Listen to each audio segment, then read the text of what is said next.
ইরানের নতুন পারমাণবিক কৌশল, দুশ্চিন্তায় ইসরায়েল। ইরান ইসরায়েল যুদ্ধ নতুন মোড় নিতে শুরু করেছে। ইরান সম্প্রতি তাদের পারমাণবিক কর্মসূচি নিয়ে নতুন পরিকল্পনা ঘোষণা দিয়েছে, যা এরই মধ্যে আন্তর্জাতিক অঙ্গনে নতুন করে উত্তেজনা সৃষ্টি করছে। তেহরান দাবি করেছে তারা ইউরেনিয়াম সমৃদ্ধকরণের মাত্রা 60% উন্নীত করেছে, যা বেসরকারি চাহিদার জন্য প্রয়োজনীয় মাত্রার চেয়ে অনেক বেশি। বিশেষজ্ঞরা মনে করছেন ইরানের এই পদক্ষেপ পরমাণু অস্ত্র তৈরির লক্ষ্যে পরিচালিত হতে পারে, যদিও তেহরান এই অভিযোগ অস্বীকার করেছে।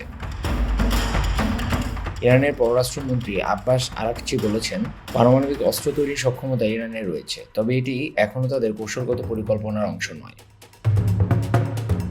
আন্তর্জাতিক পরমাণু শক্তি সংস্থা তাদের সাম্প্রতিক প্রতিবেদনে বলেছে, ইরান নতুন প্রজন্মের সেন্ট্রিফিউজ স্থাপন করেছে, যা ইউরেনিয়াম সমৃদ্ধ করার ক্ষমতা বৃদ্ধি করেছে।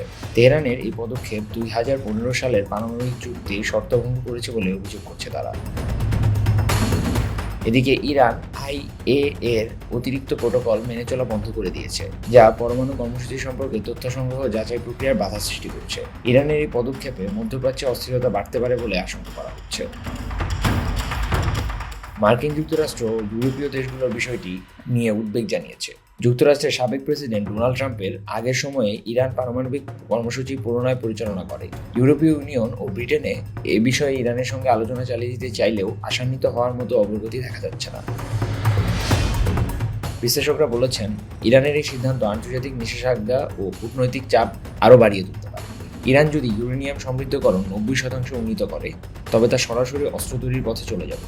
ফলে বিষয়টি শুধু মধ্যপ্রাচ্যে নয়, বরং বৈশ্বিক নিরাপত্তার জন্যও হুমকি স্বরূপ। বর্তমান পরিস্থিতিতে বিশ্ব নেতারা ইরানের পরবর্তী পদক্ষেপের দিকে নজর রাখছেন। এত কঠিন সব বাধা পেরিয়ে ইরান কতদূর এগোতে পারবে তা শুধু সময়ই বলে দেবে। ফারদিন অর্ক, ঢাকা ওয়েস্ট।